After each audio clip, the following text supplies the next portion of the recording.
Imagine a land stolen, a people decimated, and justice forever delayed. How many crimes against humanity remain unpunished, their perpetrators walking free? We delve into the shadows of history to expose the cold cases that haunt Africa. This isn't just about the past, it's about the present and the future. The scramble for Africa left deep scars. One of the most enduring legacies is the systematic alienation of land. In Kenya, the Kipsigis and Tolai clans know this pain all too well. Beginning in 1902, British colonial policies forcibly removed them from vast swathes of their ancestral lands in Kericho and Bomet counties, an estimated 98,000 to 200,000 acres. Around 115,000 people were relocated to the desolate Gwosi camps in Homa Bay County. What followed was a humanitarian catastrophe. Thousands perished from disease, malnutrition, and exposure in these unplanned desert camps. This was ethnic cleansing by forced marches, a brutal chapter often glossed over in history books. Even today, the wounds remain open. In 2018, the Kericho County government lodged a complaint with the UN Special Rapporteur, claiming that 90,000 acres remain in the hands of 6 UK-headquartered multinationals, including tea giants like Unilever subsidiaries. But the fight for justice continues, a testament to the resilience of the Kipsigis and Tolai. Kenya isn't alone. The continent bears the indelible marks of genocide. The Herero and Nomokwo genocide in German Southwest Africa, now Namibia, stands as a chilling precursor to the horrors of the 20th century. Between 1904 and 1907, German forces under General Lothar von Trotha embarked on a campaign of extermination.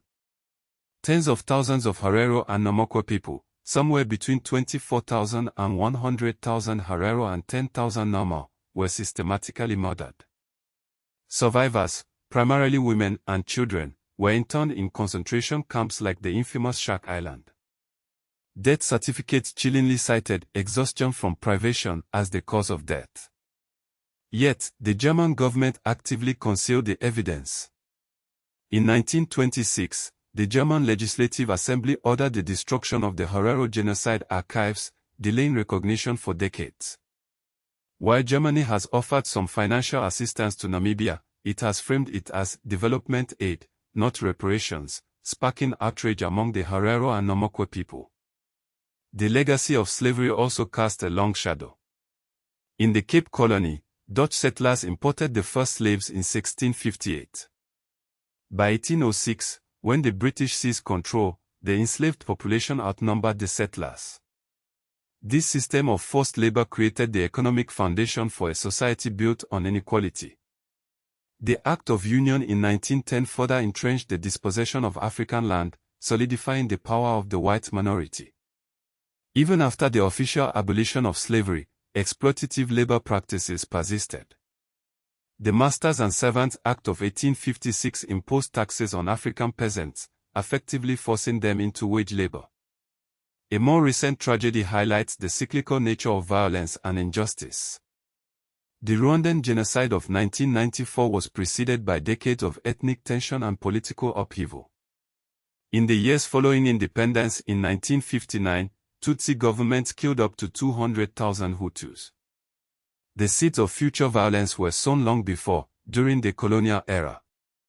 Belgian colonial identity cards, introduced in the 1930s, codified ethnic divisions, quantifying Tutsi by height and nose measurements. These cards became tools of discrimination and, ultimately, instruments of death. While the world rightfully condemns the genocide against the Tutsi, the earlier massacres of Hutu people are often minimized in mainstream narratives. These unresolved tensions continue to fuel instability in the region. These historical injustices are not confined to the past. They continue to shape the present in profound ways. The land claims in Kericho, Kenya, remain unresolved. Multinational corporations continue to profit from land that was stolen from its rightful owners. The fight for reparations is gaining momentum.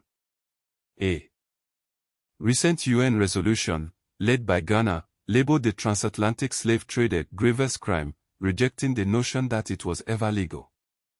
This resolution builds on the 2013 more payout from the UK government and amplifies demands for reparations across the continent. Yet, resistance remains. Some argue that these injustices are too far in the past, that those responsible are long gone. Others claim that reparations are impractical or would create further divisions. But can there ever be true reconciliation without accountability? The stories of stolen land, of genocide, of slavery, are not just historical footnotes. They are living wounds that continue to fester. Until these cold cases are finally resolved, the pursuit of justice in Africa will remain incomplete. The challenges are immense. Legal loopholes protect corporations profiting from stolen land, historical denialism obscures the truth, and the voices of the victims are often silenced. But the fight for justice continues, fueled by a determination to break the cycle of impunity and build a future where such atrocities are never allowed to happen again.